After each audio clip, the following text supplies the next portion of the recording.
உபாகமம் 30வது அதிகாரம், உபாகமம் 30வது அதிகாரம் அதனுடைய 3வது வசனத்தை வாசிக்க கேட்கலாம். உபாகமம் 30:3. உன் தேவனாகிய கர்த்தர் உன் சிறையிருப்பை திருப்பி உனக்கு இறங்கி, உன் தேவனாகிய கர்த்தர் உன்னை சிதற அடித்த எல்லா ஜனங்களிடத்திலும் இருக்கிற உன்னை திரும்ப சேர்த்துக் கொள்வார். கரங்களை உயர்த்தி ஹல்லேலூயா.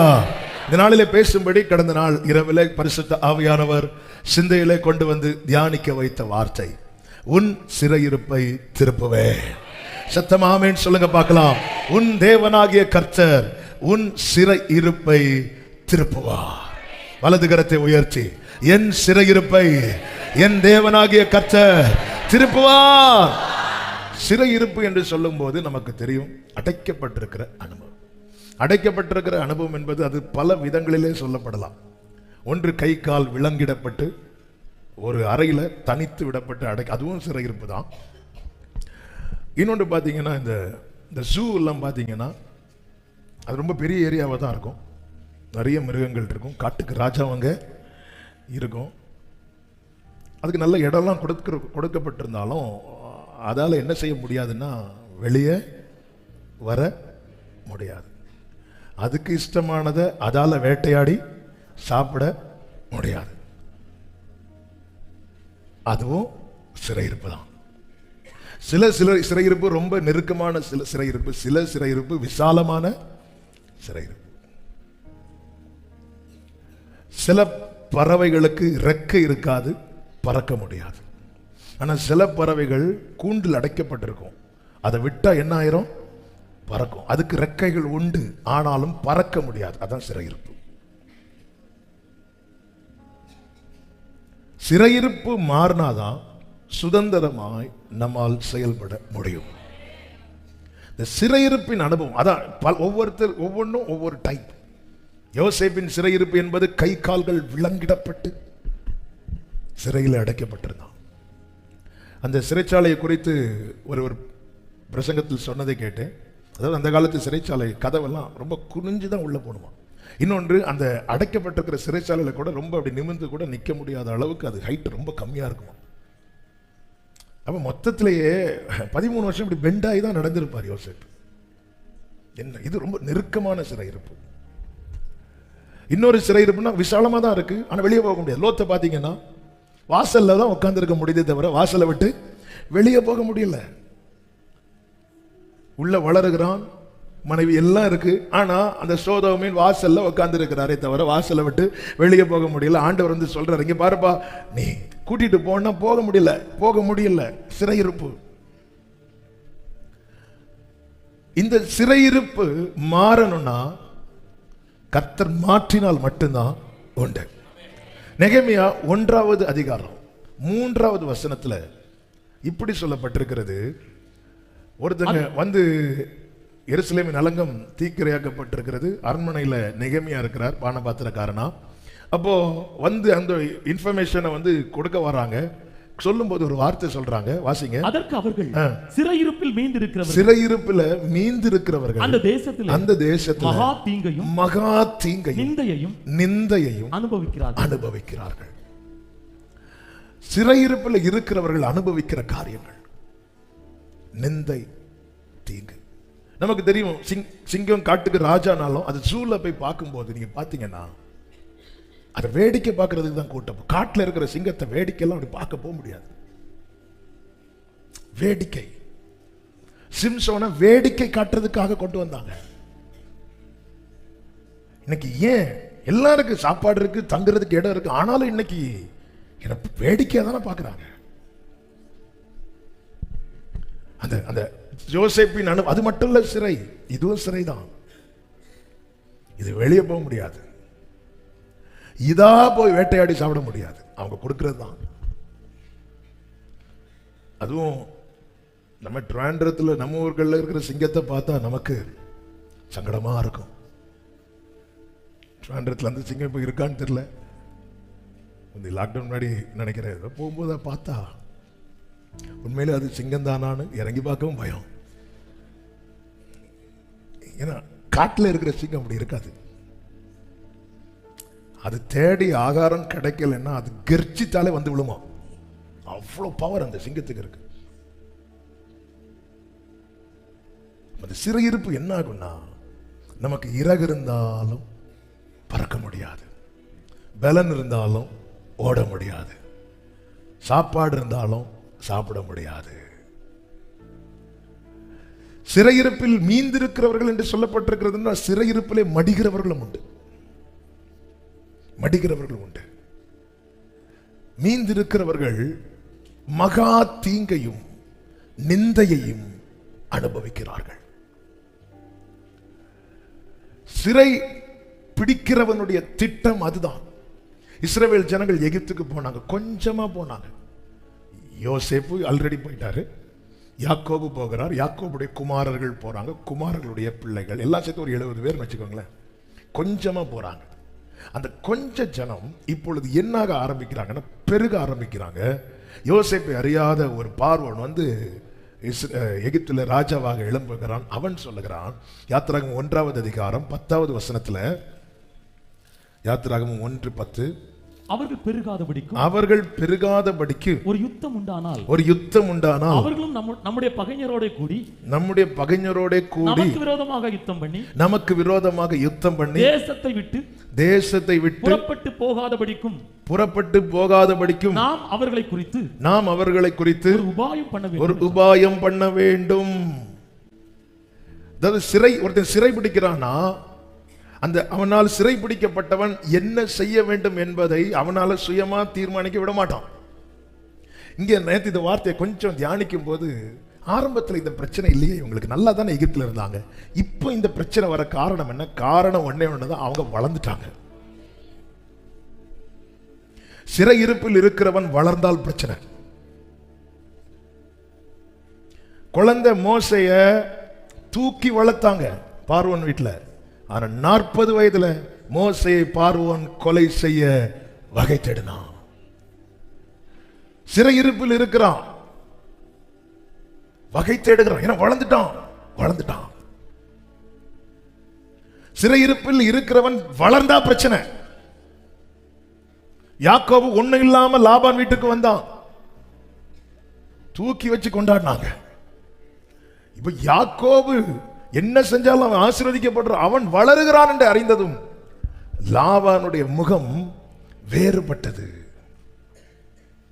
வளர்ந்தா பிரச்சனை. நீங்க அப்படியே இருந்தா ஒரு பிரச்சனை கிடையாது. உங்களை சிலர் பிடிச்சு வச்சிருக்கிறாங்கல்ல, அது உங்க குடும்பத்தில் இருக்கலாம், அது யாரா, நீங்க அப்படியே இருந்தா அதே கஷ்டத்திலே இருந்துட்டு இருந்தா ஒரு பிரச்சனை கிடையாது. உங்க வாழ்க்கையில சில ஓபன் ஆகும் போது, வளரும் போது பிரச்சனை. இஸ்ரவேல் ஜனங்களுக்கு விரோதமா இப்படி ஒரு பிளான் பண்ண காரணம் என்ன? வளர்ந்துட்டாங்க. அவன் வளர்ந்துடக்கூடாது. அவன் இங்க இருந்து அவன் போயிட்டானா அவன் சுதந்திரவாளி ஆயிடுவான். இங்க இருந்தா நம்ம கண்ட்ரோல்ல நான் கொடுக்கறதான் சாப்பிடணும், நான் கொடுக்கறதான் உடுத்தணும். இன்னைக்கு பட்டினி போட்டா பட்டினி. ஆனா இவங்க வெளியே போயிட்டாங்க, அப்படி இல்லை. சிறை இருப்பு, சிறை பிடிக்கிறவன் தெரியுமா, அவன் இப்படிதான் செயல்படுவான். ஆனா இவங்க பெருகினதுக்கு காரணம் என்ன? ஆதியாகமம் 13வது அதிகாரம் 14 முதல் 17 வரை உள்ள வசனங்களிலே, லோத் ஆபிரகாமை விட்டு பிரிந்த பின்பு கர்த்தர் ஆபிரகாமை நோக்கி, உன் கண்களை ஏறெடுத்து நீ இருக்கிற இடத்திலிருந்து வடக்கையும் தெற்கையும் கிழக்கையும் மேற்கையும். God's plan என்ன? ஒரு ஏரியால அல்ல, எல்லா ஏரியாவிலையும். அடுத்து சொல்லுகிறார் ஆண்டவர், நீ பார்க்கிற இந்த பூமி முழுவதையும் நான் உனக்கும் உன் சந்ததிக்கும் என்றைக்கும் இருக்கும்படி கொடுத்து. நல்லா புரிஞ்சுக்கோங்க, உங்களை சத்துரு சிறை பிடிக்க காரணம் என்ன தெரியுமா? கர்த்தர் கொடுத்ததை நீங்க அனுபவிச்சிடக்கூடாது சொல்லிட்டு அடுத்து சொல்லுகிறார் 16வது வசனத்துல, சந்ததியை பூமியின் தூளை போல பெருக பண்ணுவேன். ஒருவன் பூமியின் தூளை எண்ண கூடுமானால் சந்ததியும் எண்ணப்படும். நீ எழுந்து தேசத்தின் நீளமும் அகலமும் எம்மட்டும் நடந்து திரி, அதை உனக்கு தருவேன். என்ன ஆண்டவருங்க! ஆமென். இப்படி ஆபிரகாம்கிட்ட சொல்லிட்டார். இனி யாக்கோப்கிட்ட என்ன சொல்லுகிறார்? ஆதியாகமம் 28:14, ஆதியாகமம் 28வது அதிகாரம் அதனுடைய 14, பூமியின் தூளை போல் இருக்கும். அடுத்த வார்த்தை, நீ மேற்கையும் கிழக்கையும் வடக்கையும். இது யார்கிட்ட சொன்னது ஆண்டவர்? இது யார்கிட்ட சொன்னது? ஃபர்ஸ்ட் ஆபிரகாம்கிட்ட என்ன சொன்னார்? பாருங்கிறார். தலைமுறைட்ட என்ன சொல்லுகிறார்? பரம்பு வாங்குகிறார். ஆபிரகாம் போயிட்டான், திட்டத்தை மாத்து, அடுத்து போடு, அப்படி செய்கிறவர் அல்ல. நான் நினைத்திருக்கிறபடியே நடக்கும், நான் நிர்ணயித்தபடியே நிலை நிற்கும் என்று ஆணையிட்டு கர்த்தர் சொல்லி இருக்கிறார். ஆபிரகாம்கிட்ட பாருங்கிறார், தலைமுறைட்ட சொல்றார் நீ பரம்பு வா என்று. அதே போல இவர்கள் பெருக ஆரம்பிக்கிறாங்க. அப்போ பிசாசானவன் திட்டம் போடுகிறான், இவங்களை சிறைபிடிக்கணும், இவங்களை விட்டுறக்கூடாது, விட்டுறக்கூடாது. பிரியமான கர்த்தருடைய பிள்ளைகளே, ஆமென். பிரச்சனை உங்களை ரொம்ப நெருக்குதுன்னா புரிஞ்சுக்கோங்க, நீங்க வளர்ந்துட்டு இருக்கிறீங்கன்னு அர்த்தம். ஆமென் சொல்லுங்க பார்க்கலாம். நீங்க வளர்ந்துட்டு இருக்கிறீங்கன்னு அர்த்தம். ஆமென் ஹல்லேலூயா. பக்கத்தில் பார்த்து சொல்லுங்க, நீங்க வளர்றீங்க சிஸ்டர். சகோதரர்கள் பிரதர்ன்னு சொல்லுங்க, நான் சொல்றது மாதிரியே சொல்லுவீங்களா? பிரதர், நீங்க வளர்றீங்க பிரதர். ஆமென். ஆண்டவருடைய கண்ட்ரோல்ல இருந்து வளர்றதுக்கும் சிறையிருப்புல இருந்து வளர்றதுக்குள்ள வித்தியாசம் என்னன்னா, ஆண்டவருடைய கண்ட்ரோல்ல இருந்து நம்ம வளர்றோம்னா அவருக்கு தெரியும். உடனே அவர் என்ன செய்கிறார்? உபாகம் 32 சொல்லப்பட்டிருக்கிறது, கழுகு தன் கூட்டை கலைத்து தன் குஞ்சுகளின் மேல் அசைவாடி தன் செட்டைகளை விரித்து. ஆமாம், 32:11 கழுகு தன் கூட்டை கலைத்து தன் குஞ்சுகளின் மேல் அசைவாடி தன் செட்டைகளை விரித்து அவைகளை எடுத்து தன் செட்டைகளின் மேல் சுமந்து கொண்டு. எங்க போகிறதுன்னா கீழே படிச்சீங்கன்னா தெரியும், உயர்ந்த இடம். ஆண்டவருக்கு கீழே இருந்து வளர்றதுக்கும் சிறையிருப்பில் இருந்து வளர்றதுக்குள்ள வித்தியாசம் என்னன்னா, ஆண்டவர் கீழே இருந்து வளர்ந்தால் அவர் பெருகுவதற்கான எல்லையை கர்த்தர் விரிவாக்குவார். ஆனா சிறையிருப்பில் இருந்து ஒருவன் வளர்ந்தால் சத்துரு ஒடுக்கதான் பார்ப்பான். இதுவரைக்கும் இல்லாத பிரச்சனை உங்க வாழ்க்கையில இப்போ திடீர்னு. ஆமென் ஆமென். நீங்க வளர்றீங்க, நீங்க வளர்றீங்க. ஆனா ஒரு நற்செய்தி என்ன தெரியுமா? சத்துரு ஒடுக்குவதற்கு முன்னாடியே நீ இப்படி ஆவாயின்னு கர்த்தர் ஏற்கனவே எழுதி வைத்திருக்கிறார். எழுதுனதுதான் நடக்கும், நடக்க போகிறது. கர்த்தர் என் சிறையிருப்பை திருப்புவார் நம்புறவங்க. ஹல்லேலூயா. எதிரி பல திட்டம் போடுறான். இதுதான் இங்கதான் நமக்கு இடிக்குது. ஆமா, நான் வளர்ந்ததுதான் சிலருக்கு பிரச்சனை. நான் வளர்ந்தது முகம் மாறிட்டு, நான் அன்னைக்கு மாதிரி வெறும் கோளுங்கையா இந்த வீட்டில் இருப்பேன்னா, பாபா அவளை கட்டிக்கோ, நீ அப்படியே இருக்கணும். என்ன ஆனா வளர்ந்துட்டான் இவன். என்ன அவன் ஃபர்ஸ்ட் முகம் மாறுபடல, ஃபர்ஸ்ட் தந்திரம் பண்றாங்க. அது உன் மேல கிடக்கிற வாக்குத்தத்தை நீ வளர்ந்துதான் அவன் எங்க எங்க எங்க தூக்கி போட்டாலும் நீ வளரதான் செய்வேன். ஆமே நாமே நாம என் மேல வாக்குத்தத்தை இருக்கிறது வரைக்கும் நான் வளர்ந்துட்டு தான் இருப்பேன். ஆமென் சொல்லுங்க பார்க்கலாம். வளர்ந்தது முகம் மாறிட்டு. அப்போ யாக்கோபு கடைசி வரை அதே கோலும் தடியுமா தான் இருக்கணும், இதே கொஞ்சம் ஜனமா தான் இருக்கணும். இவங்க பெருகிட்டாங்க. அதுதான் பிடிக்கல. யோசேப்பு அப்பா கிட்ட சும்மா இருக்கிறது வரைக்கும் பிரச்சனை இல்லை, சொப்பனை சொன்னதான் பிரச்சனை. அவன் வளர்ந்துட்டான்.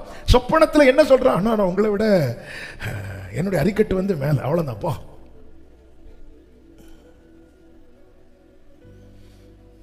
அவனை தூக்கி விற்று போடுகிறார்கள். அவன் அப்படி ஃபர்ஸ்ட் குழியில தூக்கி போட்டாங்க. வாக்குத்தத்தம் உள்ளவன் குழியில கிடந்தாலும் விலை உண்டு. அவனுக்கு ஒரு விலை வச்சாங்களா இல்லையா? ஹல்லேலூயா.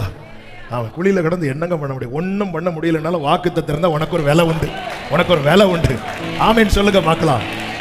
அவன் பிடிக்க, அவன் அப்படியே இருந்து ஒரு பிரச்சனை இல்லாம அவனுக்கு கொஞ்சம் காஸ்ட்லியான ட்ரெஸ் போட்டுட்டான், அவ்வளவுதான். கொஞ்சம் நல்ல அதே கிழிஞ்ச சட்டையை போட்டுட்டு இருந்தா பிரச்சனை இல்லை. சகோதரர்கள் கொண்டு வந்து கொடுக்கறத சாப்பிட்டுட்டு அமைதியா இருந்தா பிரச்சனை இல்லை. கொஞ்சம் காஸ்ட்லியான ட்ரெஸ், அதுவும் அவன் சம்பாதித்துவாங்களா, அப்பா கொடுத்தது. பிடிக்கலையே சட்டைய, நீ யாராவது ரூபனே, சிமியோனே, லேவியே, யூதாவே, அது நீங்க யாராவது போட்டா கூட பிரச்சனை இல்லை. எனக்கும் வேண்டாம், உனக்கும் வேண்டாம்.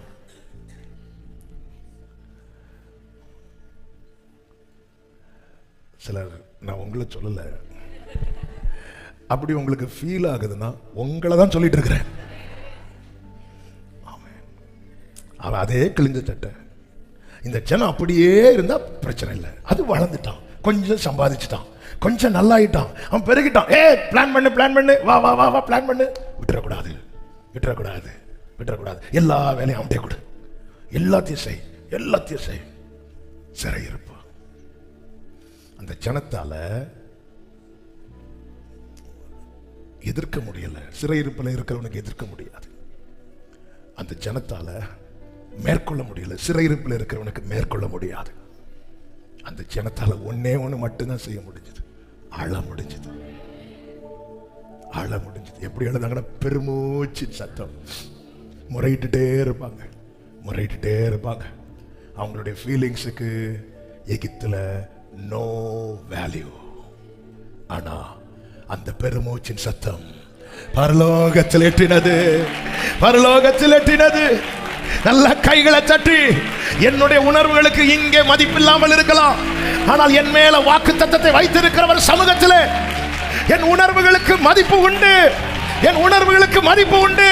ஏசாயா 51வது அதிகாரம் 14வது வசனத்திலே சிறைப்பட்டு போனவன் தீவிரமாய் விடுதலையாவா. எல்லாரும் இந்த வார்த்தையை சொல்லுங்க, தீவிரமாய், தீவிரமாய்.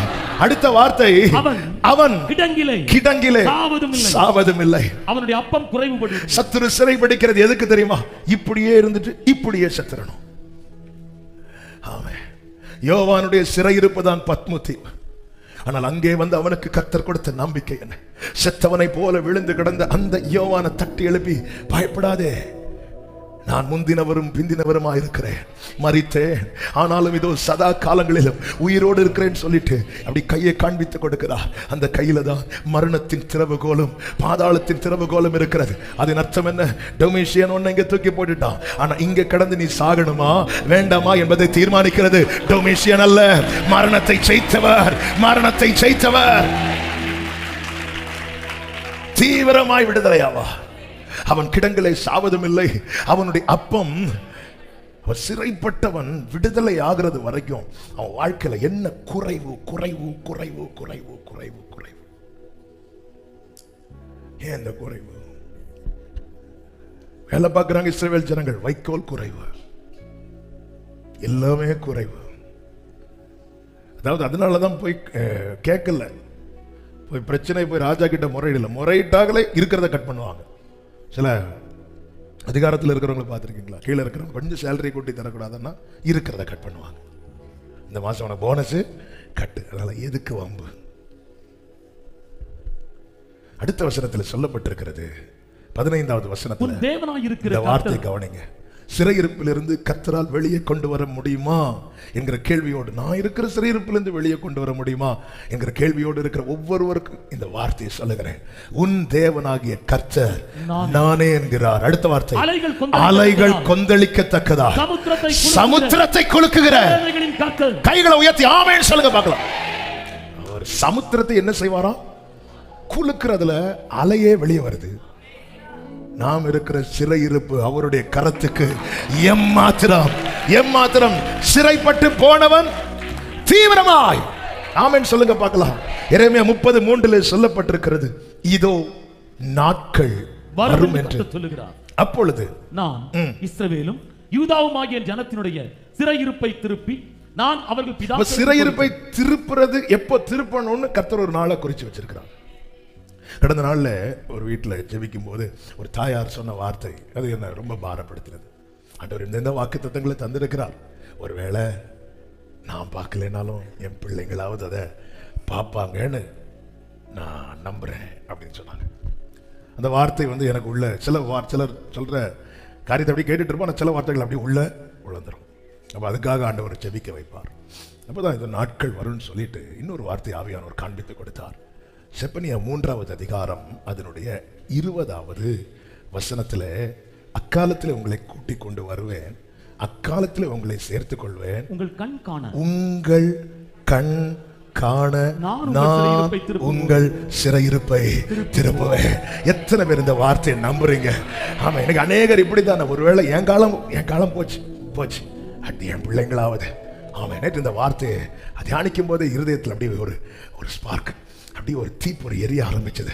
இப்படிப்பட்ட வேதனையோடு யார் இதை கேட்டுக்கொண்டிருந்தாலும் இயேசுவின் நாமத்தில் கர்த்தரால் கூடாத காரியம் ஒன்றுமில்லை. உங்கள் கண் காண கர்த்தர் இந்த சிறையிருப்பை திருப்புவா. நம்புறவங்க மாத்திரம் நல்ல கைகளை சட்டி ஆமென் என்று சொல்லி கொஞ்சம் ஆர்ப்பரிப்போடு சொல்லி தேவனை துதிக்க. என் கண் காண என் சிறையிருப்பை திருப்புவா, என் கண் காண என் சிறையிருப்பை திருப்புவா, என் கண் காண. Glory, glory, glory, glory, glory. உங்கள் கண் காண, உங்கள் கண், ஏதோ நாட்கள் வரும் உங்கள் கண் காண. அதனாலதான் சிறையிருப்பில் மீந்திருக்கிறவர்கள் சிறையிருப்புல மீந்திருக்கிறேன். உங்கள் கண் காண. கர்த்தர் எவ்வளவு நல்லவர். நம்முடைய இருதயத்தின் பாரத்தை அறிகிறவர். ஒருத்தங்க என்ன சொன்னாங்க, ஆனா நிறைய பேர் இப்படி நினைச்சிட்டு இருப்பீங்க. ஆண்டவர் நேற்று இரவு இந்த வார்த்தையை உங்கள் கண் காண. செப்பனியா 3 நிறைய ஆண்டவர் வாசிக்க வச்சாங்க. ஆனா இந்த வார்த்தையை வந்து அதில் பிடிச்சி நிறுத்திட்டாங்க. இந்த 2 வசனம் ஏதோ நாட்கள் வரும் உங்கள் கண் காண. அப்ப அந்த நாட்களை நம்முடைய காலத்துல தான் வச்சிருக்கிறார். அந்த நாட்களை நம்முடைய காலத்துல தான் வச்சிருக்கிறார். ஹல்லேலூயா, ஹல்லேலூயா. நீங்க யாத்திராகமம் 1வது அதிகாரத்துல 2வது அதிகாரத்தில் நீங்க பாத்தீங்கன்னா, சிறை இருப்பு புதிய பார்வோன் ஜனத்தை சிறைபிடிக்கிறான். ஜனங்கள் மடிந்தார்கள் என்று சொல்லப்படவில்லை. 2வது அதிகாரம் 23வது வசனத்தில் சில காலம் சென்ற பின்பு எகிப்தின் ராஜா மரித்தான். கைகளை உயர்த்தி ஆமென் சொல்லுங்க. சிறை பிடிச்சான் தெரியுமா, ஒட்டுக்கனான் தெரியுமா, அவன் தான் மடிந்தான். அப்போ ஜனங்கள் மீந்திருக்கிறார்கள், மீந்திருக்கிறார்கள், மீந்திருக்கிறார்கள். ஒடுக்கப்பட்டவங்க தானங்க மடிந்திருக்கணும், மடிந்திருக்கணும். ஏன் மடியல? வாக்குத்தத்தம் தலைமையில இருக்கு. நீ வடக்கையும் தெற்கையும் கிழக்கையும் மேற்கையும் பாருன்னு சொன்னா கூட ஓகே, டவுட் வந்துடலாம். ஆனா திருப்பி கன்ஃபார்ம் பண்றதுக்கு பரம்பு வாங்கிட்டார். எப்படி தேவன் சிறையிருப்பை திருப்புகிறார், சிறையிருப்பு திருப்பப்படும் போது உண்டாகிற ஆசீர்வாதங்கள் என்ன என்பதை நாம கொஞ்சம் தியானிச்சு, நாம நேரம் இல்லை, அதனால கொஞ்சம் சுருக்கமா சொல்லி நான் செபிக்க விரும்புகிறேன். கர்த்தர் நம்மோடு கூட இடைபடுவாராக. எப்படி தேவன் சிறையிருப்பை திருப்புகிறாராம்? 85வது சங்கீதம் 1வது வசனத்திலே சொல்லப்பட்டிருக்கிறது.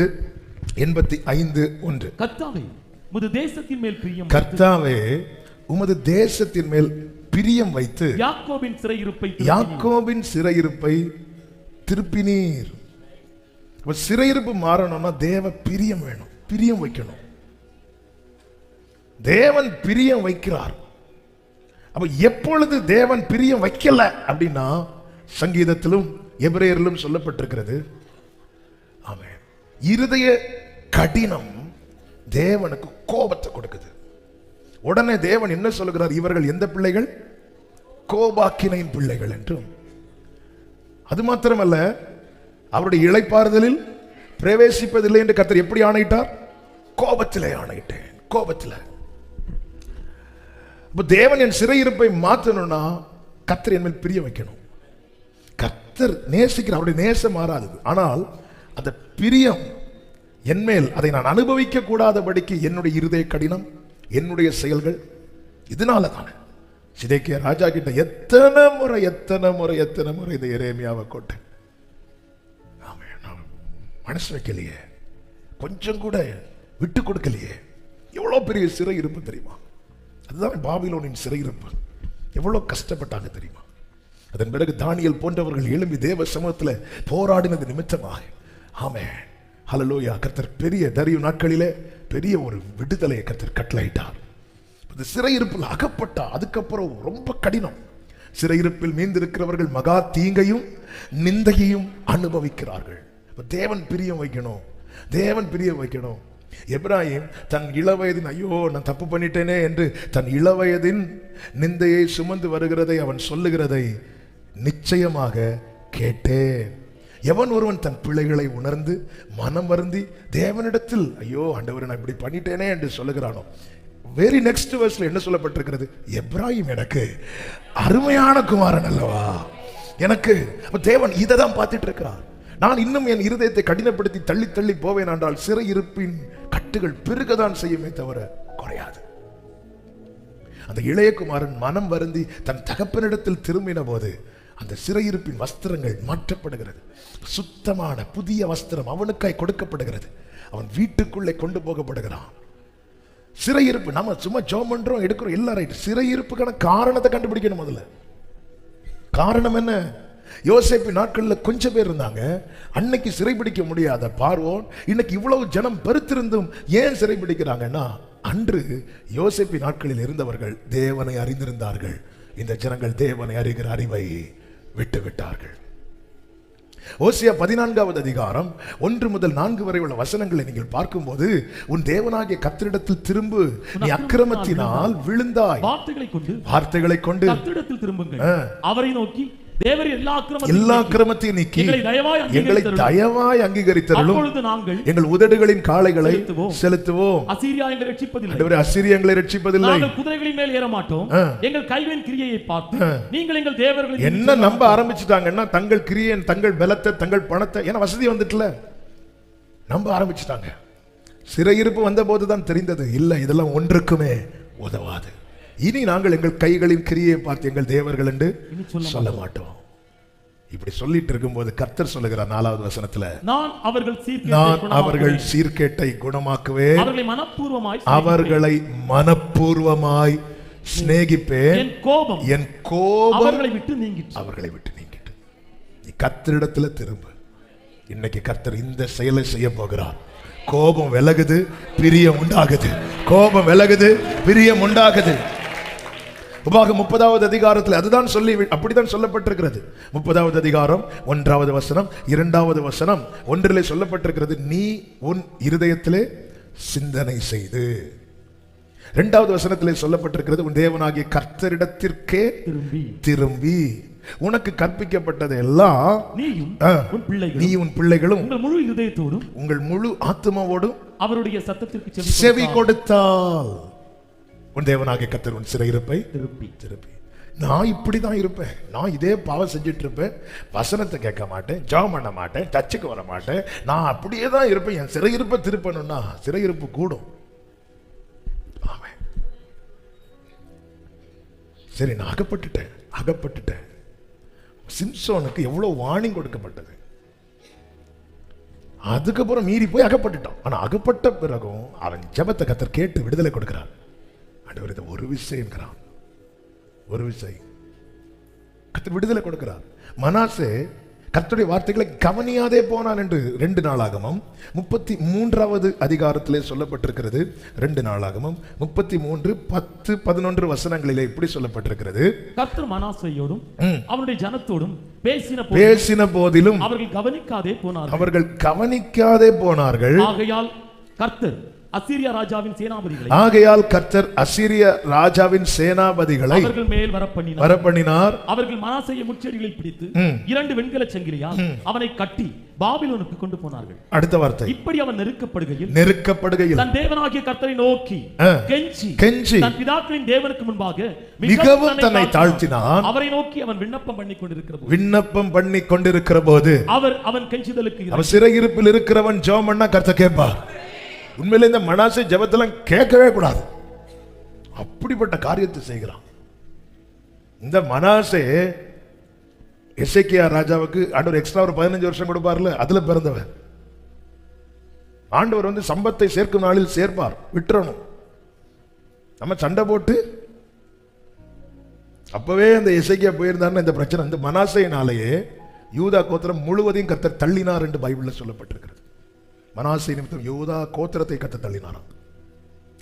இப்படிப்பட்டவன் சிறையிருப்பிலிருந்து தன்னை தாழ்த்தி கெஞ்சின போது வேதம் சொல்லுகிறது, அவன் கெஞ்சிதலுக்கு இறங்கி அவன் ஜெபத்தை கேட்டு அவனை திரும்ப எருசலேமில் உள்ள தன்னுடைய ராஜ்யத்திற்கு, நான் சிறையிருப்பிலிருந்து வெளியே வர என்ன செய்யணும்? தேவ சமூகத்தில் தாழ்த்தி மனதில் சிந்திக்கணும். நம்ம எல்லாம் அடுத்தவங்களை இப்படி காட்டுறதை விட்டுட்டு, என்கிட்ட என்ன குறை இருக்காண்டவரே, என்கிட்ட நான் ஏன் இந்த சிறையிருப்பில் இருக்கிறேன்? தானியேலை குறித்து சொல்லப்பட்டிருக்கிறது, தானியேல் தன் பாவங்களையும் தன் ஜனத்தின் பாவத்தை அறிக்கையிட்டான். தானியேல்ட்ட என்னங்க, எதிரிகளுக்கு கூட அவன் குறைய கண்டுபிடிக்க முடியல. ஆனாலும் தானியேல் தேவனுக்கு முன்பாக சாம்பல்ல உட்கார்ந்து நாங்க எங்க நீதியை நம்பி கேட்கல, உங்க இரக்கத்தை நம்பி கேட்கிறேன். அந்த கெஞ்சுதலுக்கு கர்த்தர் இறங்கி தூதனை அனுப்பும் போது என்ன சொல்லுகிறா தெரியுமா?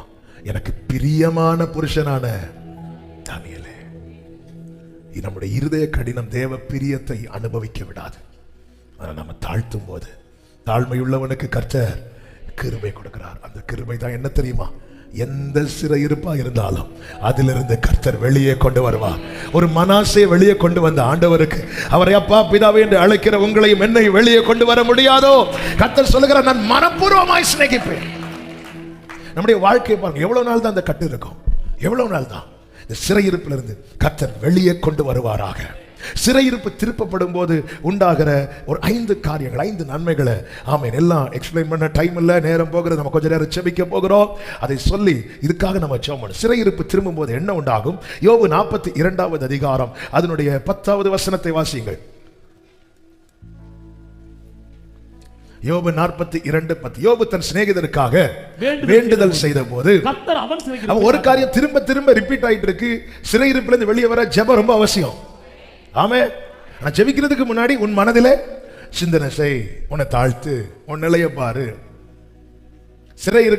ஜனங்கள் சிறையிருப்பில் இருக்கும்போது, அதாவது கொள்ளை நோய், பஞ்சம், இப்படிப்பட்ட சிறையிருப்பில் இருக்கும்போது ஜனங்கள் தங்கள் பொல்லாத வழிகளை விட்டு தங்களை தாழ்த்தி முகத்தை தேடி ஜெபம் பண்ணா கர்த்தர் என்ன செய்வாரா? சேமத்தை கொடுப்பார். என்ன அவருடைய நாமம் நமக்கு தெரிவிக்கப்பட்டிருக்கிறது. தாழ்த்தி பொல்லாத வழிகளை விட்டு தேடினான். மீந்து இருக்க வச்சிருக்கிறது அதுக்கு தான். மடியறதுக்கு முன்னாடி தேடணும். தீங்கு நிந்தை இருக்குன்னு சொன்னா தேடாம இருந்தானா அந்த தீங்கு நிந்தை என்ன விழுங்கும். இன்னும் கர்த்தர் இந்த தீபத்தை அணையோடாம எத்தனையோ பேர் மடிந்தார்கள், எத்தனையோ பேர் மடிந்தார்கள். யோபு கிட்ட ஒவ்வொருத்தன் வந்து விஷயத்தை சொல்றான் தெரியுமா? இந்த இடத்துல இப்படி ஒரு காற்று வந்துச்சு, அதுல இவ்வளவு பேர் மடிந்தார்கள், நான் மாத்திரம் மீந்து, நான் மாத்திரம் தப்பி ஓடி வந்திருக்கிறேன். இந்த இடத்துல கல்தையர் வந்தார்கள், மடிந்தார்கள், எல்லாத்தையும் கொண்டு நான் மாத்திரம் தப்பி ஓடி வருகிறேன். அக்கினி வந்துச்சு, எல்லாத்தையும் பட்சித்தது, நான் மாத்திரம். அவ இப்படி எல்லாத்துக்குள்ள நாம இருந்தோம். ஆனா தப்பி தப்பி கொண்டு வந்திருக்கிறார். இந்த கிருபையின் காலத்தை சரியாய் பயன்படுத்துகிறவன் வாழ்ந்திருப்பான். சரி, நான் மீந்து இவ்வளவு பிரச்சனைகளையும் கர்த்தர் வச்சிருக்கிறார், வெளியே கொண்டு வர ஒரு திட்டம் வச்சிருக்கிறார். நான் அசதியா இருக்கக்கூடாது. யோபு தன் சிநேகிதருக்காக வேண்டுதல் செய்த போது கர்த்தர் அவன் சிறையிருப்பை மாற்றினார். அப்படி சிறையிருப்பு மாறும்போது என்ன உண்டானது? யோபுவுக்கு முன்னிருந்த எல்லாவற்றை பார்க்கிலும், எல்லாரும் சொல்லுங்க, இரண்டத்தனையாய் கர்த்தர் அவனுக்கு. சிறையிருப்பு மாறும்போது முன்னிலைமையை விட பின்னிலைமை மகிமையாயிருக்கும், ஆசீர்வாதமாயிருக்கும். ஆமென் சொல்லுங்க பார்க்கலாம். அந்த சிறையிருப்புல எல்லாமே நஷ்டமானது நமக்கு தெரியும். சாத்தான் தேவசனத்துல போய் சோதிக்க பெர்மிஷன் கேட்கும் போது கர்த்தர் சொன்ன ஒரு வார்த்தை உண்டு. யோபு 1வது அதிகாரம் 12வது வசனம், 2வது அதிகாரம் 6வது வசனம். கர்த்தர் சாத்தானை நோக்கி, 1:12 கர்த்தர் சாத்தானை நோக்கி, இதோ அவனுக்கு உண்டானவை எல்லாம் உன் கையில் இருக்கிறது. இப்போ யார் அவனை சிறைபிடிக்கிறார்? சாத்தான். ஏன்னா அவனுக்கு உண்டானவை எல்லாம் உன் கையில் இருக்கிறது. 2வது அதிகாரம் அதனுடைய 6வது வசனத்துல, அப்பொழுது கர்த்தர் சாத்தானை நோக்கி, அவன் உன் கையில் இருக்கிறான். அதனாலதான் வெல்த்லயும் கை வச்சான், ஹெல்த்லயும் கை வச்சான். ஆனா வெல்த் ஹெல்த்தும் கம்ப்ளீட்டா டவுன் ஆன ஒருத்தனுடைய முன்னிலைமையை பார்க்கலும் பின்னிலைமையை 2 மடங்கா ஆசீர்வதிக்க கூடியவர் இன்னும் உயிரோடு இருக்கிறார். அதை தான் யோபு சொல்லுகிறார், என் மீட்பர் உயிரோடு இருக்கிறார். ஆமென். நம்முடைய சிறையிருப்பு திரும்பும் போது இப்ப யோபுக்கு என்ன மட்டும்தான் இருக்குன்னா ஜீவன் மட்டும்தான் இருக்கு. அதுதான் யோபு சொல்லுகிறார், நீர் எனக்கு ஜீவனை தந்ததும் இல்லாமல் தைரியம் காட்டு, உம்முடைய பராமரிப்பு என் ஆவியை காப்பாற்றினது. அதாவது அணையாம காத்துட்டு இருக்கிறார். பராமரித்தவள் சொல்றாய், நீங்க வாழ்ந்து ஒரு பிரயோஜனம் இல்லை, தேவனை தூஷித்து நீங்க வாழ்ந்து ஒரு பிரயோஜனம் இல்லைன்னு இல்லை. ஆனா மனசுல இருந்திருக்கும். ஆமா, ஏன்னா உங்களை பராமரிச்சு ஒரு பிரயோஜனம். சில சொல்லுவாங்க தெரியும், ரொம்ப சீரியஸா இருக்கும்போது வந்து இப்படி இங்க பாருங்க, உங்களுக்கு ட்ரீட்மெண்ட் காசு தான் போயிட்டே இருக்கு, அந்த வெண்டிலேட்டர் எடுத்துட்டா ஆளு அவட்டு பார்த்து எடுத்து செய்யுங்க. என்ன பார்த்து எடுத்து செய்ய? இதுதான் ஒரு பெரிய ஒரு சோதனை. சில வயசானவங்க, அதாவது 80-90 வயசுலாம் வாழ்ந்துருப்பாங்க. சிலர் வந்து பாஸ்டர் தேவ சித்தம் நிறைவேற, என்ன தேவ சித்தம் கரெக்டா அவங்க சொல்லும் போதே தெரியும். கடைசி இப்படி இருந்தவன் தான் யோபு. அந்த யோபுவினுடைய முன்னிலைமையை பார்க்கலாம், பின்னிலைமை இதை செய்கிறவர் இன்னைக்கு உயிரோடு இருக்கிறார். சிறையிருப்பு மாறினா என்னுடைய முன்னிலைமையை விட என் பின்னிலைமை ஆசீர்வாதமா இருக்கும். உபாகமம் 30:3 தானே படிச்சோம். அந்த 3வது வசனத்துல உன் சிறையிருப்பை மாற்றுவேன் என்கிறார். 4-5 வாசிங்க. உன்னுடையவர்கள் வானத்தின் கடையான திசை மட்டும் துரத்துண்டிருந்தாலும், அதாவது சிறையிருப்பினுடைய மேக்சிமம் எங்க அடைக்கப்பட்டிருந்தாலும் எந்த சூழ்நிலையில் இருந்தாலும் உன் தேவனாகிய கர்த்தர் அங்கே இருக்கிற உன்னை கூட்டி அங்கே இருந்து உன்னை கொண்டு வந்து உன் பிதாக்கள் சுதந்தரித்திருந்த தேசத்தை நீ சுதந்தரிக்கும்படி தேவனாகிய கர்த்தர் அதில் உன்னை சேர்த்து உனக்கு நன்மை செய்து உன் பிதாக்களை பார்க்கலாம் சிறையிருப்பிலிருந்து திருப்பப்பட்டவன முன்னிலைமை பார்க்கலாம் பிதாக்களை பார்க்கலாம் அதிகமாய், அதாவது வாய்ப்பே இல்லை, இனி வாய்ப்பே இல்லை என்கிற நிலையில் இருந்தா கூட கர்த்தரால் வெளியே கொண்டு வர முடியும். சங்கீதம் 71 என்ன சொல்லப்பட்டிருக்கிறது? அநேக இக்கட்டுகளையும் ஆபத்துகளையும் காணும்படி செய்த என்னை நீர் திரும்ப உயிர்ப்பித்து பாதாளத்திலிருந்து என்னை ஏறி வர பண்ணி, அடுத்த வசனம், என் மேன்மையை பெருக பண்ணி என்னை மறுபடியும் தேற்றுவேன். அப்போ ஆண்டவரே, யோபுவின் ஜெபம் என்ன? அந்த முந்தின சீர் இப்பொழுது இருந்திருந்தால் சிறையிருப்பு மட்டும் மாறட்டும், முந்தின சீரை பார்க்கலாம் நற்சீர் உண்டாக செய்வார். சிறையிருப்பு மாறும்போது பின்னிலைமை மிகவும் ஆசீர்வாதமா இருக்கும். சிறையிருப்பு மாறும்போது ஆமே ஹல்லேலூயா, நஷ்டப்பட்டது திரும்ப கிடைக்கும். யாத்திராகமம் 5 நமக்கு தெரியும், வேலை செய்யறாங்க ஆனா வைக்கோல் எல்லாம் பிடிச்சு வைக்கிறாங்க. இன்னும் சொல்லணும்னா பிரயாசத்துக்கு பலனை பார்க்கல, உழைக்கிறாங்க பலன் இல்லை, உழைக்கிறாங்க பலன் இல்லை. ஆனா கர்த்தர் ஏற்கனவே மோசையை கொண்டு சொன்னார், உங்களை நான் வெளியே கொண்டு வரும்போது வெறுமையா வெளியே கொண்டு வர மாட்டேன். இஸ்ரவேலர்கள் எகிப்திலிருந்து புறப்படும் போது நடந்தது என்ன தெரியுமா? 12வது அதிகாரம் அதனுடைய 35, 36 வசனங்களை நீங்க பாத்தீங்கன்னா ஒவ்வொருத்தட்ட போய் கேட்கிறாங்க. மோசே சொல்லி இருந்தபடி இஸ்ரவேல் ஜனங்கள் எகிப்தியரிடத்தில் வெள்ளி உடைமைகளையும் பொன்னுடைமைகளையும் வஸ்திரங்களையும் கேட்டார்கள். கர்த்தர் ஜனங்களுக்கு கண்களில் தயவு கிடைக்கும்படி செய்ததினால் கேட்டதை அவர்களுக்கு கொடுத்தார். நல்ல கவனமா கேளுங்க. எகிப்திலிருந்து எனக்கு என்ன எப்படியாவது இந்த கம்பெனில இருந்து வெளியே விட்டா போதும். கர்த்தர் அந்த சிறையிருப்பை திருப்பும் போது அவங்க அத்தனை காலம் அங்கே வடித்த வியர்வையின் பலனை வாங்க வச்சுதான் வெளியே கொண்டு போகிறார். ஏசாயா 62வது அதிகாரம் 8வது வசனத்திலே சொல்லப்பட்ட வார்த்தை என்ன தெரியுமா? இனி நான் உன் தானியத்தை சத்துருக்களுக்கு, அடுத்த வார்த்தை வாசிங்கள், நல்ல கவனிங்க, உன் பிரயாசத்தினாலாகிய உன் திராட்சரசத்தை அந்நிய புத்திரர் குடிப்பதும் இல்லை என்று கர்த்தர் தமது வலதுகரத்தின் மேலும் தமது வல்லமை உள்ள புயத்தின் மேலும் அவன் நாம் பிரயாசப்பட்ட அந்த பலனை என்னால் அனுபவிக்க முடியலன்னா நான் சிறையிருப்பில் இருக்கிறேன் அர்த்தம். எவ்வளோ உழைக்கிறாங்க. சிலர்லாம் ஃபோன் பண்ணும், 8 மாசம் ஆச்சு சேலரி போட்டு, ரொம்ப ஃபோர்ஸ் பண்ணி கேட்டா ஏதோ கொஞ்சம் போட்டு விடுவாங்க. புருஷன் வெளிநாட்டில் வேலைக்கு இருப்பாங்க, மனைவி பிள்ளைங்க இருப்பாங்க, கொஞ்சம் கூட யோசிக்க மாட்டேங்கிறாங்க. அதான் சொல்லல, சிறையிருப்பில் இருக்கிறவனுடைய ஃபீலிங்ஸுக்கு எகிப்தில் வேல்யூ கிடையாது.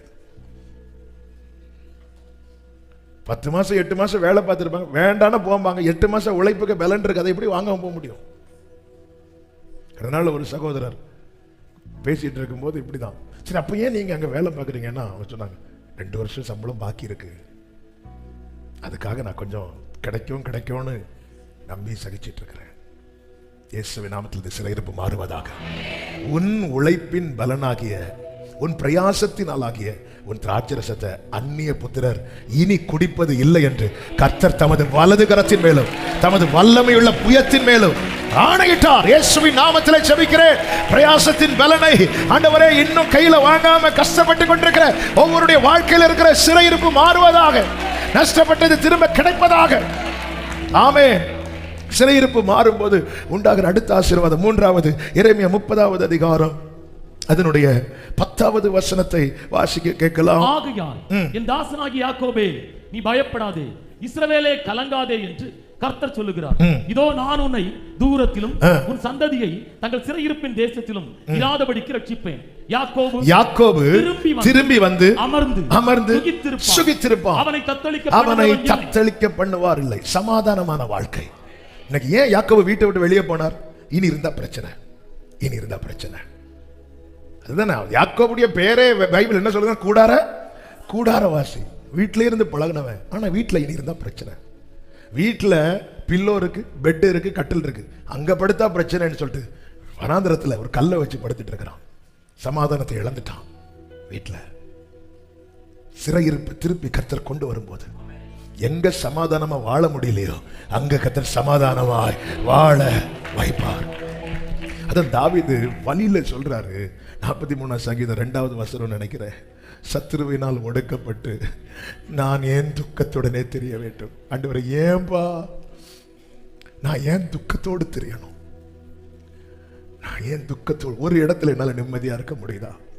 காட்டுல இருந்து அங்க வரான், வனாந்திரத்துல இருந்து அங்க தேடி வரான், வீட்டுல இருக்க முடியல. தாவீதுடைய நிலைமையை பாத்தீங்களா?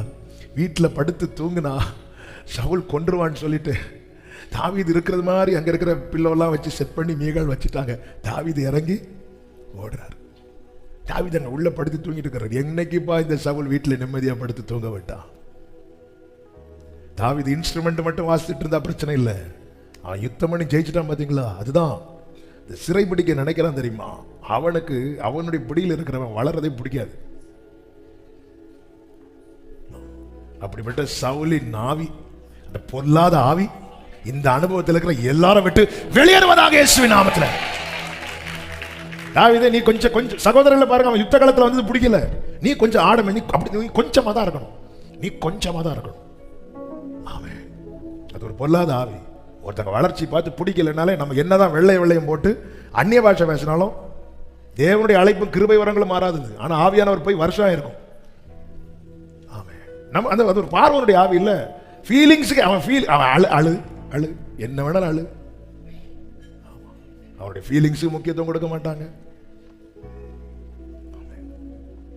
சமாதானமே இல்லை. அந்த சிறையிருப்பை திருப்பும் போது யாக்கோபு திரும்பி வந்து பைபிள் சொல்லுகிறது அவனை தத்தளிக்க பண்ணுவார் இல்லை. செய்ய வேண்டியது ஒன்னே ஒண்ணு, அப்பா சமூகத்தில் நான் யாக்கோபுன்னு மட்டும் சொல்லியிருக்கேன். நான் ஏசான்னு சொல்லிடாதீங்க. ஏமாத்தி ஈசாக்கிட்ட வாங்கிடலாம், அங்கிருந்து வாங்க முடியாது. நீங்க யாக்கோபுன்னு மட்டும் சொல்லி பாருங்க. அதாவது நீங்க யாரோ அதை அப்படியே வெளிப்படுத்துங்க ஆண்டவர்கிட்ட. உங்களோடு போராடினவர்கள் உங்களோடு வந்து சமாதானமாவாங்க. 20 வருஷ பகையை சுமந்து கொண்ட ஏசா அடுத்த அதிகாரத்துல வந்து ஒப்புரவாகிறான். ரீசன் என்ன? அவன் யாக்கோபு என்றான். உள்ளதை உள்ளதென்றும் இல்லதை இல்லதென்றும் தேவனிடத்தில் சொல்லுங்கள். நான் புசிக்க கூடாதுன்னு விளக்கண கனியை புசிச்சான்னு கேட்டா, ஆமா ஆண்டவரே புசிச்சுட்டேன்னா சரித்திரம் வேற மாதிரி ஆயிருக்க வாய்ப்பு இருக்கிறது. ஆனா அவன் தன்னை மறைக்கிறதுக்கு நீங்க உன்னை கட்டி வச்சிங்களே பார்த்து. இப்படி நிறைய ஆதாமுகளும் இருக்காங்க. ஏவாள் லேசப்பட்டாளா? இப்ப பாரு, நான் ஒண்ணு இருக்கேன், சர்ப்பம். அதாவது அதாவது அதாவது ஏவாள் பிசாசுக்கே டஃப் கொடுப்பாங்க. கடைசியில் என்ன மாட்டி விட பாரு. இல்ல ஆமாண்டவரே, நான் பறிச்சுட்டேன்ப்பா, நான் சாப்பிட்டுட்டேன்ப்பா. ஏய், உன் பேர் என்ன? நான் யாக்கோபு. நீ யாக்கோபுன்னு சொன்னா ஈசாக்கிட்ட வேல்யூ கிடையாது.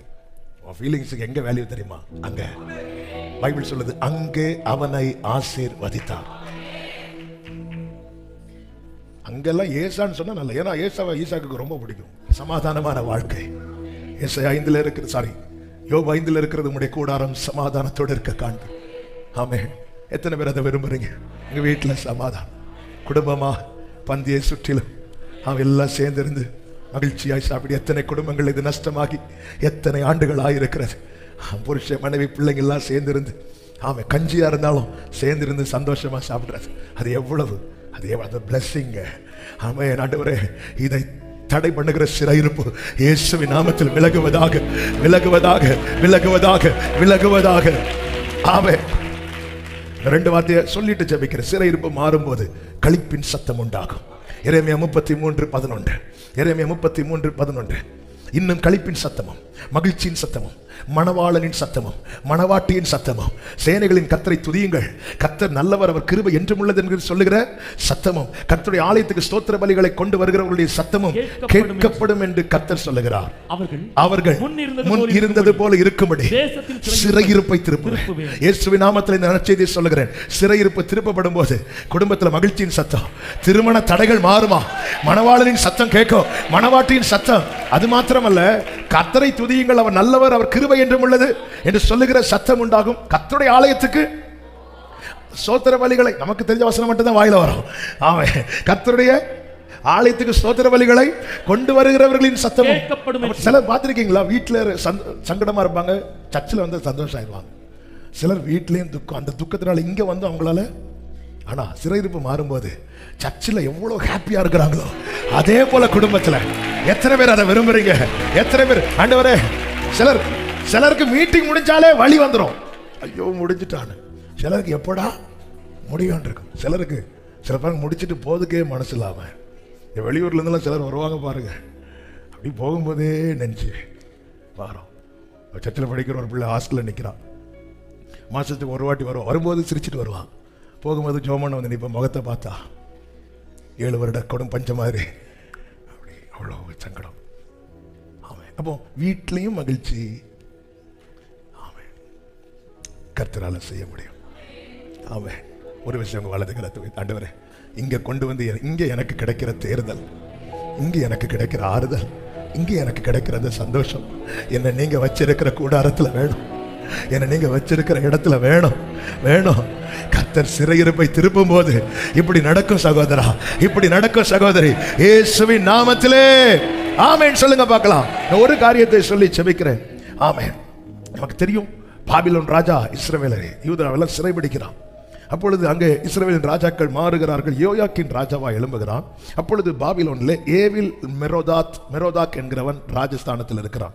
அவன் என்ன செய்கிறான் என்றால், எரேமியா 52வது அதிகாரம் நானே வாசிக்கிறேன், நேரம் இல்லாதனால 31 முதல் 34 வரை உள்ள வசனங்களை நீங்க பார்த்தீங்கன்னா, சிறையிலிருந்து அவனை வெளிப்பட பண்ணி அவன் தலையை உயர்த்தி அவனோடு அன்பாய் பேசி அவனுக்கு நல்ல ஸ்தானத்தை கொடுத்து சிறையிருப்பின் வஸ்திரத்தை அவனை விட்டு அவன் மாற்றி ராஜ சமூகத்திலே தினமும் போஜனம் பண்ணும்படி செய்தான். சிறையிருப்பு மாறும்போது ராஜ மேன்மை கிடைக்கும். அடுத்த வசனத்துல அந்த 34 வாசிங்க.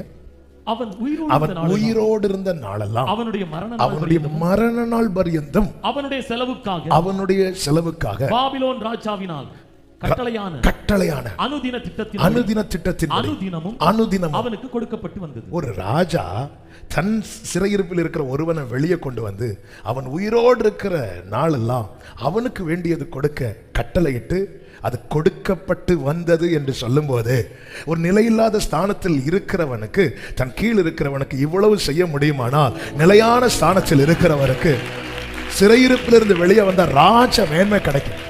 அந்த ராஜ மேன்மையின் அடையாளத்தில் ஒன்று என்ன தெரியுமா?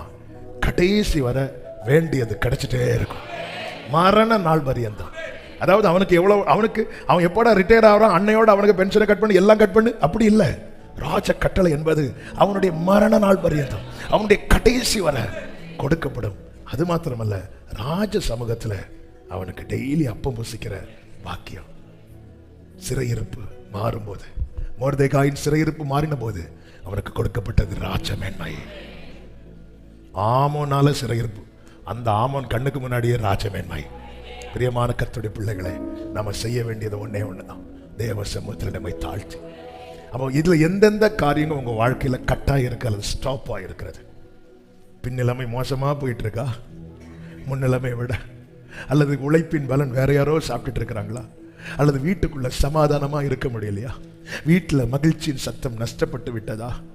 அல்லது கிடைக்க வேண்டியதெல்லாம் இன்னும் நான் சிறுமைப்படுத்திக் கொண்டு தானே இருக்கிறேன். இந்த சிறையிருப்பின் வஸ்திரம் எப்பொழுது மாறும்? கர்த்தர் சொல்லுகிற வார்த்தை இதை மனதிலே வைத்து சிந்தித்து தேவனாகிய கர்த்தரிடத்துக்கே திரும்பி அவருக்கு செவி சாய்க்க உன்னை தாழ்த்துவாயானால், கர்த்தர் உன் சிறையிருப்பை திருப்புறது மாத்திரமல்ல, உன் பிதாக்களை பார்க்கலாம் உன்னை பெருகி இருக்க செய்வார். ஒரு 2-5 நிமிஷத்துல நம்ம ஜெபம் பண்ணி முடிக்க போகிறோம். முடிந்தவர்கள் முழங்கார் படிட்டு அல்லது எழுந்து நின்று ஒரு 5 நிமிஷம் இதுல எந்த காரியத்தை நீங்க இழந்திருக்கிறீங்க, நஷ்டப்பட்டு இருக்கிறீங்க, ஆண்டவரே இந்த சிறையிருப்பிலிருந்து கண்ணீரோடு ஆண்டவர் சமூகத்தில் தாழ்த்தி செபிக்கலாமா? என் நாமம் தரிக்கப்பட்ட என் ஜனங்கள் தங்களை தாழ்த்தி தங்கள் பொல்லாத வழிகளை விட்டு ஆண்டவரை பார்த்து சொல்லுவோமா? ஆண்டவரே, ஆண்டவரே, ஆண்டவரே, அப்பா இந்த காரியம், இந்த சிறையிருப்பை மாத்துங்க. என் முன்னிலைமையை பார்க்கல, முன்னாடி நல்லா இருந்தேன்ப்பா, நல்லா இருந்தோம்ப்பா, பின்னிலைமை ரொம்ப மோசமா போயிட்டு இருக்குது. அப்படி யாராவது இருக்கிறீங்கன்னு ஆண்டவர்கிட்ட சொல்லி இந்த சிறையிருப்பை மாற்றுங்கப்பான்னு சொல்லுங்க. வீட்டுல சமாதானமா இருக்க முடியலையேப்பா, சமாதானமா இருக்க முடியலையே. அப்பா வாராருன்னு கேட்டாலே பிள்ளை போய் ஒளிஞ்சுக்குது, மனைவி போய் ஒளிஞ்சுக்கிறாங்க. எவ்வளவு ஒரு வேதனையான தத்தளிக்க பண்ணுவார் இல்லாம யாக்கோபு திரும்பி வந்து சுகமாய் அமர்ந்திருப்பான். அப்பா, வீட்டுல சமாதானமா இருக்க முடியாத நிலையில காணப்படுகிற அந்த சிறையிருப்பை தயவாய் மாற்றுங்கப்பா.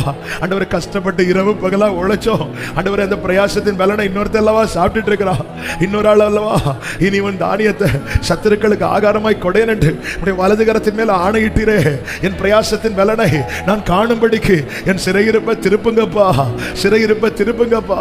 ஆண்டவரே, எவ்வளவு நாட்களா வீட்டுல ஆச்சுப்பா இந்த மகிழ்ச்சியின் சத்தம் கேட்டு. ஆமென். மணவாளனின் சத்தம், மணவாட்டியின் சத்தம் எவ்வளவோ பார்க்கிறோம்.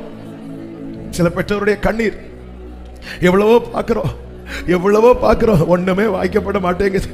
ஆண்டவரே, இந்த வேதனையோடு யார் இருந்தாலும் இயேசுவின் நாமத்தில் சிறையிருப்பு மாறட்டும் ஆண்டவரே.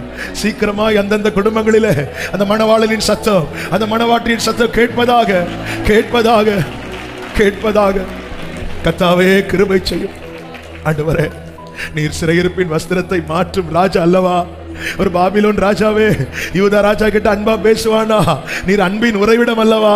நீர் அன்பாவே இருக்கிறவர் அல்லவா? ரெண்டு கைகளை உயர்த்தி எங்களிடத்தில் இருக்கிற சிறையிருப்பின் வஸ்திரத்தை மாற்றுவீராக, மாற்றுவீராக, மாற்றுவீராக.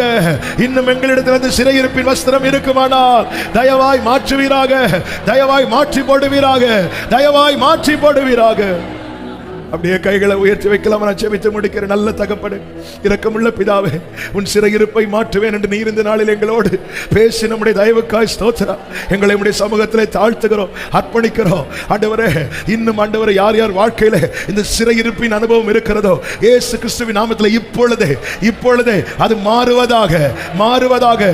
சிறையிருப்பு திருப்பப்படும் போது பின்னிலைமை ஆசீர்வாதமாக இருக்கும். அப்படியே அவர்கள் வாழ்க்கை ஆசீர்வாதமாக இருப்பதாக. சிறையிருப்பு மாறும்போது ஆண்டவர் உழைப்பின் பலனை காண முடியும். அப்படி நம்முடைய பிள்ளைகள் காண்பார்களாக. சிறையிருப்பு திருப்பப்படும் போது கூடாரத்திலே சமாதானத்தோடு இருக்க முடியும். அப்படியே தத்தளிக்க பண்ணுவார் இல்லாமல் சுகமாய் தங்கி இருப்பார்களாக. சிறையிருப்பு திருப்பப்படும் போது மகிழ்ச்சியின் சத்தம் உண்டாகும். அப்படியே ஒவ்வொரு குடும்பங்களிலும் மகிழ்ச்சியின் சத்தம், மணவாளனின் சத்தம், மணவாட்டின் சத்தம் ஆலயத்தில் இருக்கும் போது எவ்வளவு ஹாப்பியா இருக்கிறாங்களோ அப்படி அவங்க குடும்பங்களிலே இருப்பார்களாக, இருப்பார்களாக. சிறையிருப்பு திருப்பப்படும் போது ராஜ மேன்மை உண்டாகும். மேன்மைப்படுத்தும், மேன்மைப்படுத்தும். இந்த தேவன் என்றென்றைக்கும் உள்ள சதா காலமும் நம்முடைய தேவன். மரண பரியந்தம் நம்மை நடத்துவார். நல்ல கைகளை தட்டி ஆமென் என்று சொல். நீர் அப்படியே செய்ய போகிற தயவுக்காய் ஸ்தோத்திரம். எல்லா மகிமை கனம் ஒருவருக்கே செலுத்துகிறோம். இரட்சகர் இயேசு கிறிஸ்துவின் நாமத்தில் பிதாவே ஆமென். சேர்ந்து சத்தமாய் சொல்லுவோம். என் ஆத்துமாவே கர்த்தரை ஸ்தோத்திரி, முழுவதுமே அவருடைய பரிசுத்த நாமத்தை ஸ்தோத்திரி. என் ஆத்துமாவே கர்த்தரை ஸ்தோத்திரி, கர்த்தர் செய்த சகல உபகாரங்களை மறவாதே. ஆமென். ஹல்லேலூயா. God bless you.